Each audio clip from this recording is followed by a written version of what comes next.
Luis, ¿cómo te va? Luis Campos, bienvenido a este espacio de la Global Labor University. ¿Cómo estás? Hola, ¿qué tal, Martín? Bien, todo bien por acá. Gracias por la oportunidad de charlar un ratito. No, la verdad que muchas gracias a vos.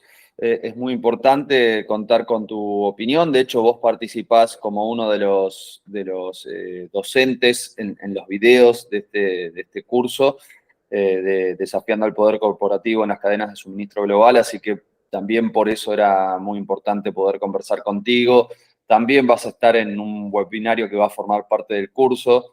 Así que súper, pero súper interesante poder conversar aquí. La primera pregunta que te quiero hacer es preguntarte, ¿qué impacto pensás que tienen las cadenas globales de suministro en la vida cotidiana de las trabajadoras y de los trabajadores? A ver, para pensar las cadenas globales de valor, me parece que es interesante ponerlas en contexto histórico, es decir, en qué momento surgen, como parte de qué proceso global, porque es eso lo que en definitiva va a determinar, va a condicionar el tipo de impacto sobre la situación de los trabajadores y las trabajadoras. A ver, cadenas globales de valor eh, han existido desde que, a ver, desde siempre podríamos decir, porque básicamente tiene que ver con cómo se organiza la producción a nivel global. Lo que pasa es que en las últimas décadas ha habido cambios cualitativos y cuantitativos muy importantes. Es decir, desde la década de los 70, digo, por distintos procesos que se están dando a nivel global, fundamentalmente hay dos que tienen un impacto muy importante, que tiene que ver con avances tecnológicos muy impresionantes en el área de las telecomunicaciones. Esto permitió que a nivel global las comunicaciones no solo digo, bajen el costo de una manera drástica, sino que además esto significó que comunicarse es mucho más fácil. Mandar un plano de un lugar a otro del globo ya no se hace por correo, se hace a través de un clic. El margen de error que tenemos para eso es ínfimo, es casi nulo. La posibilidad de traducir materiales, traducir documentos, órdenes, instrucciones, planos. A ver, todo eso a partir de cambios que se dan en las telecomunicaciones a partir de los años 70, pero que se fueron profundizando en las últimas décadas, hicieron que sea mucho más fácil producir a nivel global. Y eso también fue acompañado por una baja muy importante en el costo del transporte a nivel global. Entonces, si ya comunicarnos es mucho más fácil y más barato a nivel global y transportarnos a nivel global también es más fácil y más barato, y esto genera un cambio a nivel de cómo se organiza la producción en todo el planeta, que fundamentalmente, digo, para ponerlo en palabras muy sencillas, digo, para no hacerla muy larga, hace que hasta los años 70 el desarrollo de las empresas multinacionales tenía que ver o tenía el objetivo de ir conquistando mercados internos.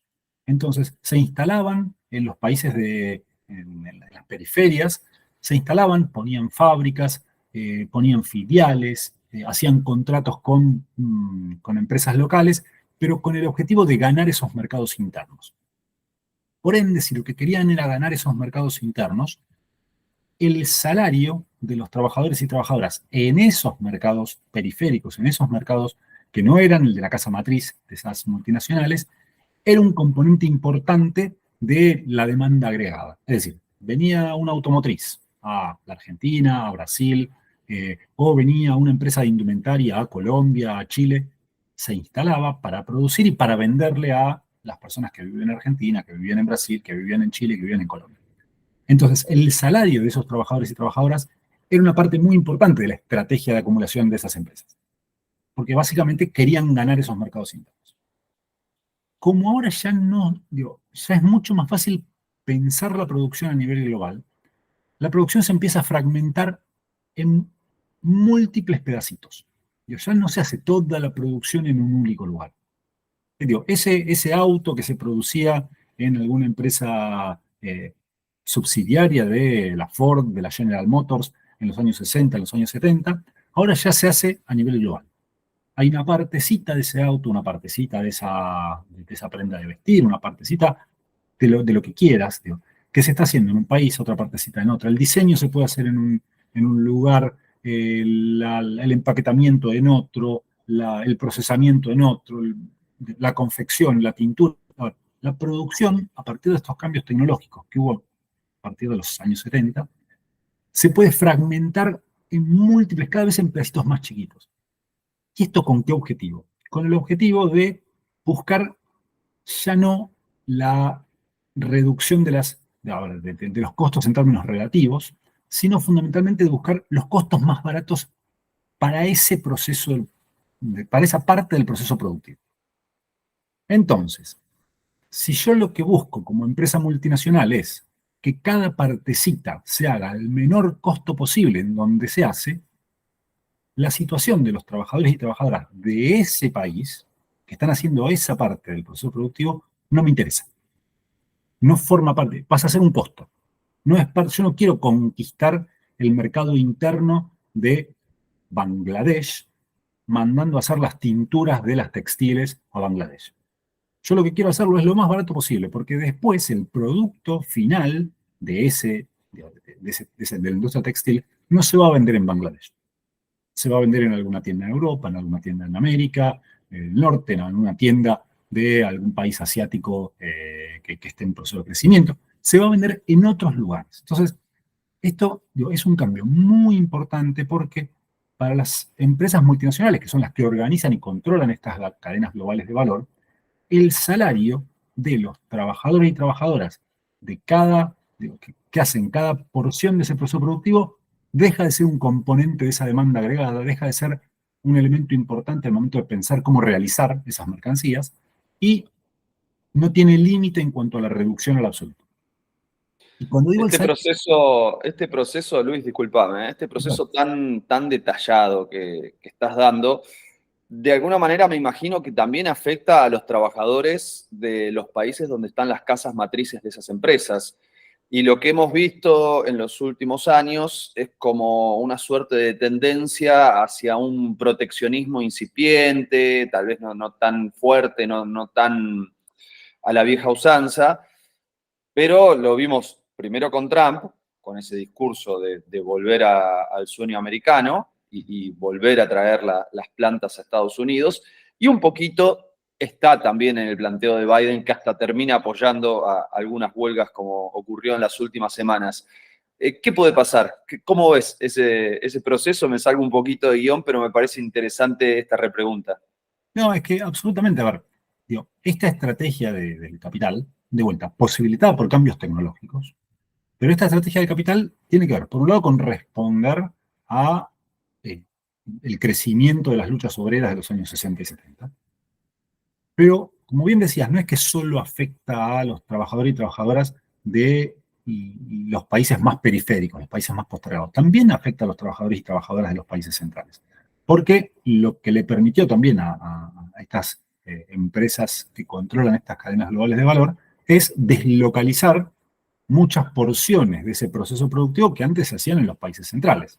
Sobre todo las porciones del proceso productivo que son más mano de obra intensivas. A ver, cuando pensamos en las cadenas globales de valor, no solo pensamos en materia de condiciones laborales. Yo hago hincapié en los salarios, pero también podemos pensar en jornada, podemos pensar en condiciones de explotación, en capacidad de organización sindical que tengan los trabajadores y trabajadoras de esos países, de cada país. Entonces, todas estas son cuestiones que las empresas tienen en mente al momento de pensar dónde radican una inversión o a qué proveedor le piden qué parte del proceso productivo, porque ya tampoco tiene tanto sentido destinarle mucho capital propio a hacer inversiones en otros países, sino que, por esto que te decía, es mucho más fácil contratar con un proveedor, mandarle los planos y que me lo mande, que instalar una subsidiaria. Entonces, este es un elemento. Hay otro elemento que tiene que ver con el race to the bottom, la carrera para abajo, en materia impositiva. Muchos estados que ofrecen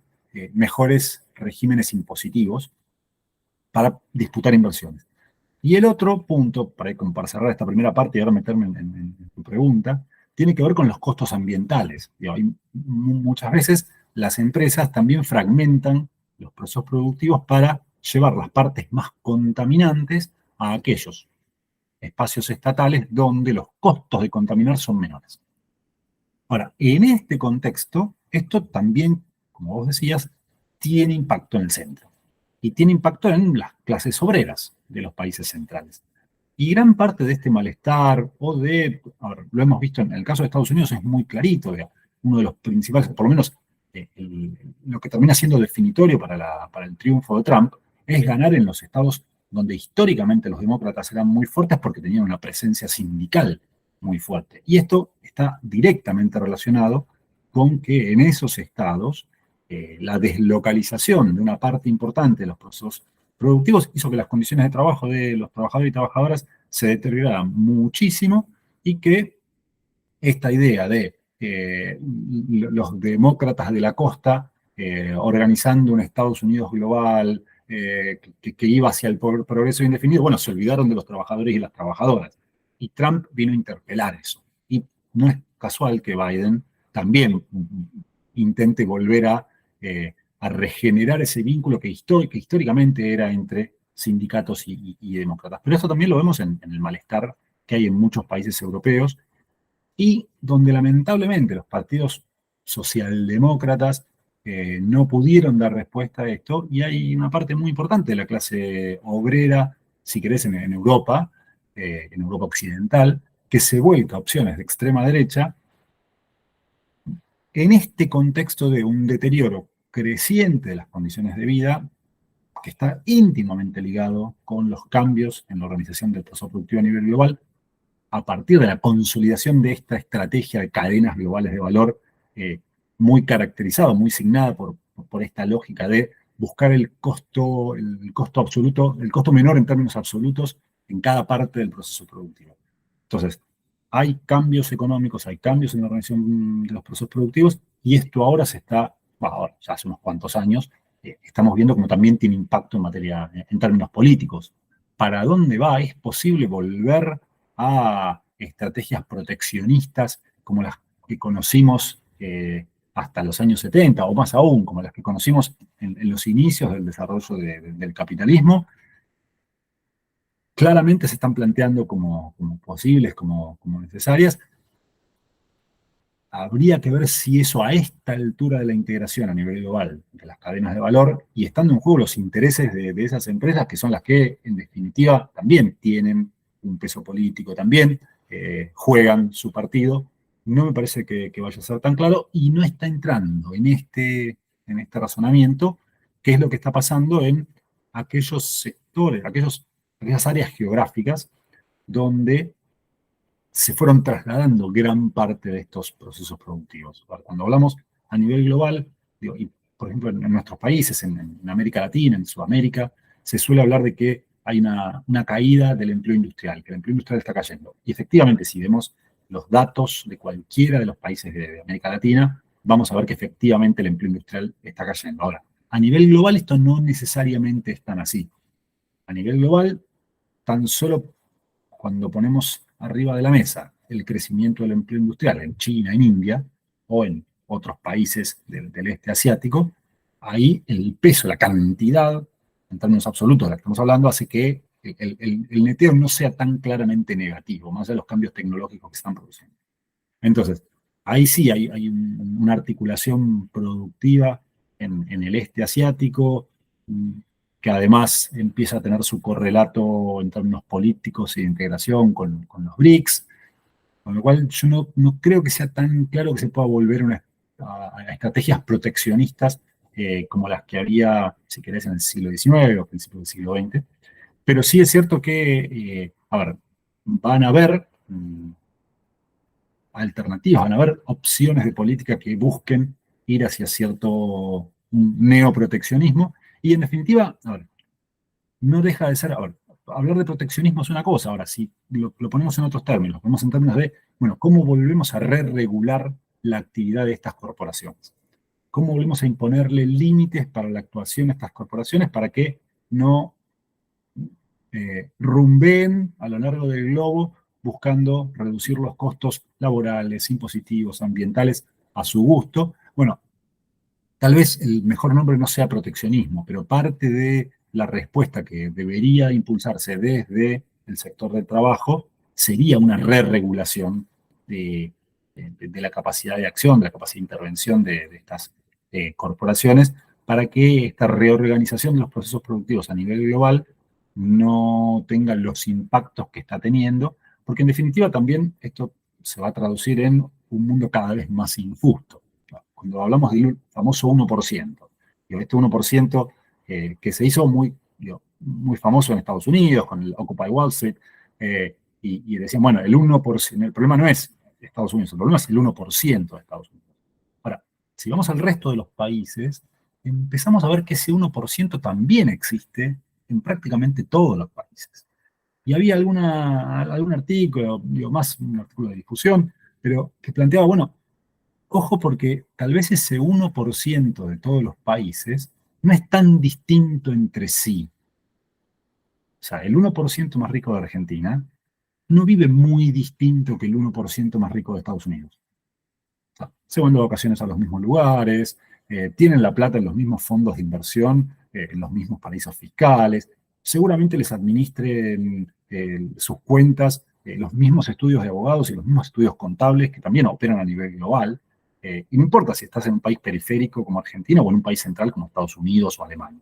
Y lo mismo podríamos decir de algún país africano. Seguramente las cuentas del 1% más rico de Botswana, seguramente también las administren estudios contables, estudios jurídicos que operan a nivel global para ese target de población. Después, obviamente, el 10% más pobre de Botswana, de Argentina o de Estados Unidos vive vidas completamente distintas.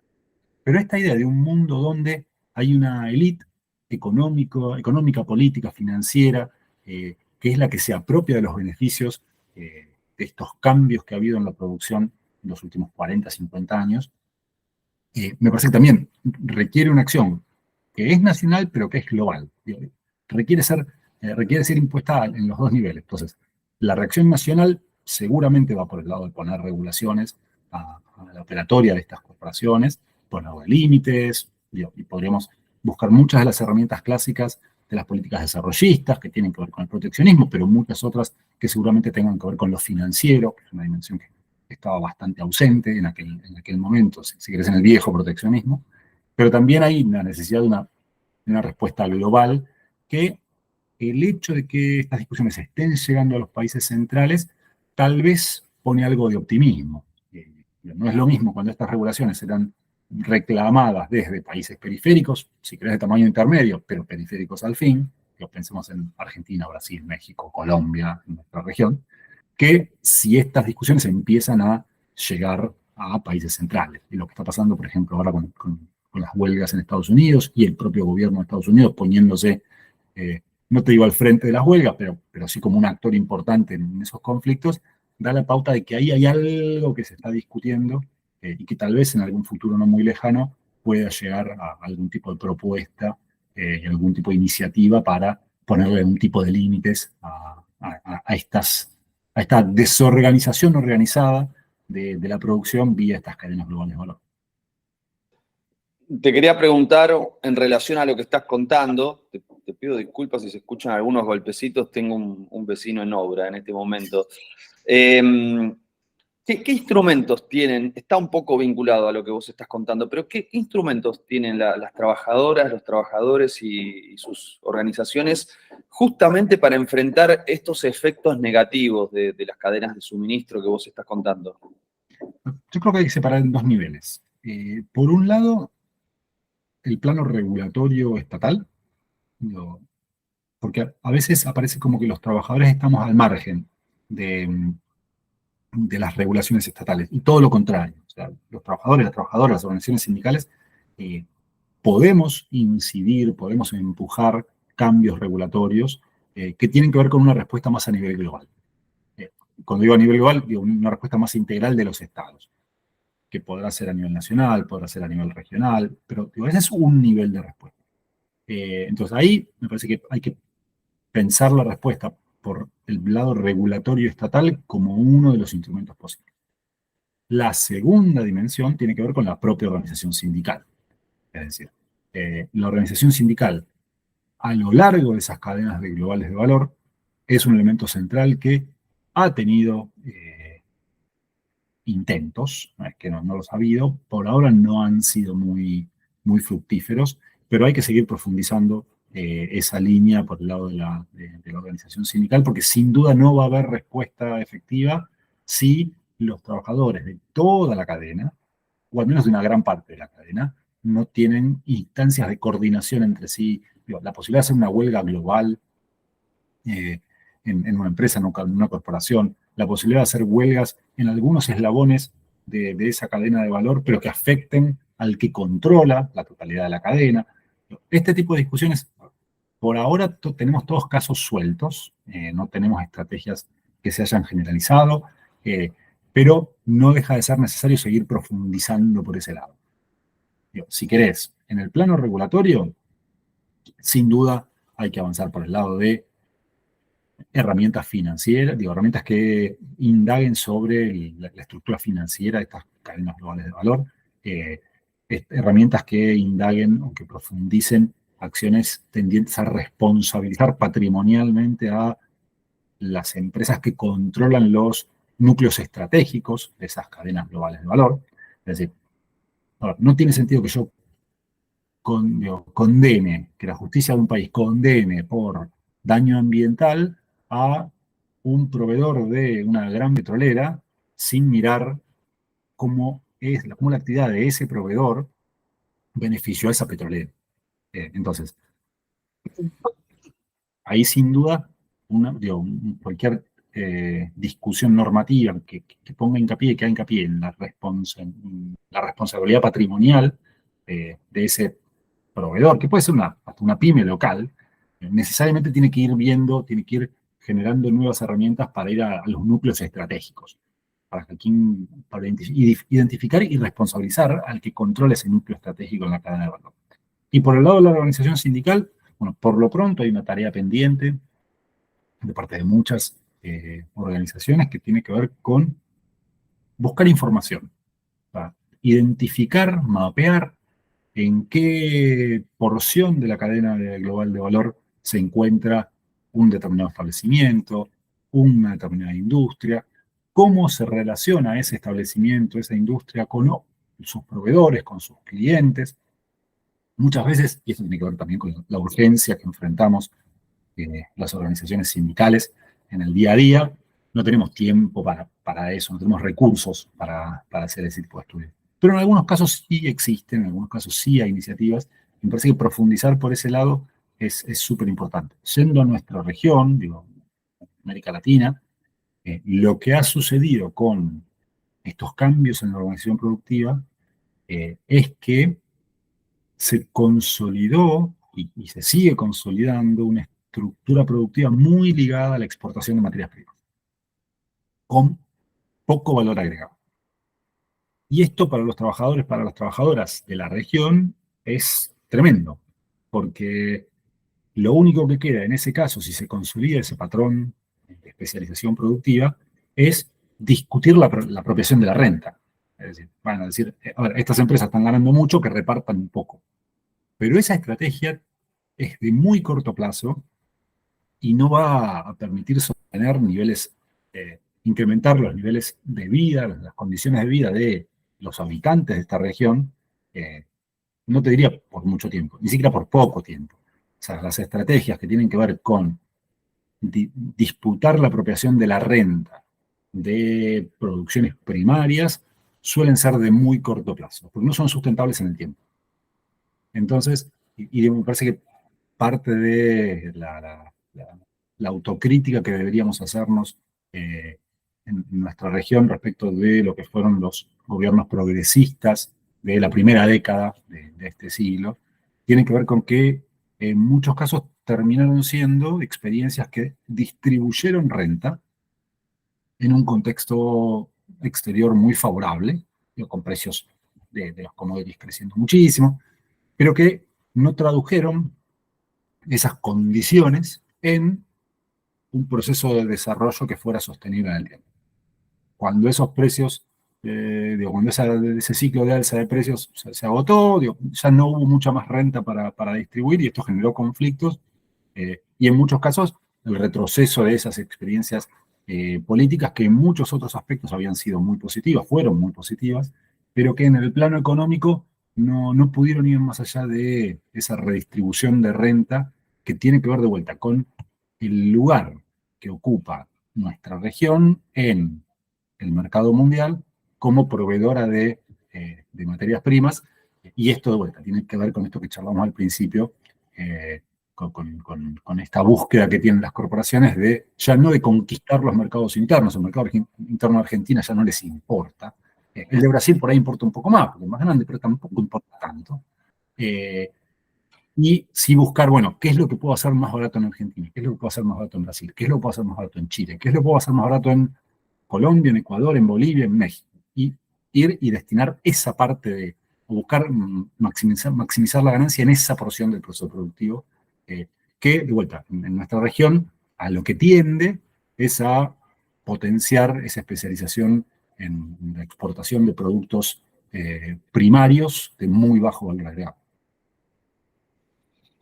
Bueno, la verdad que fabuloso escucharte para los trabajadores, las trabajadoras de América Latina, las compañeras y compañeros sindicalistas. Es verdaderamente enriquecedor esta charla, esta conversación. Así que te quiero agradecer un montón que hayamos podido mantener este rato y que nos hayas destinado parte de tu tiempo, de tu estudio, de tu capacidad de análisis para, bueno, seguir debatiendo lo que sucede con el poder corporativo de las cadenas de suministro en América Latina. Bueno, gracias a ustedes y nos seguiremos encontrando en distintas actividades de la GLU. Gracias, abrazo. Abrazo.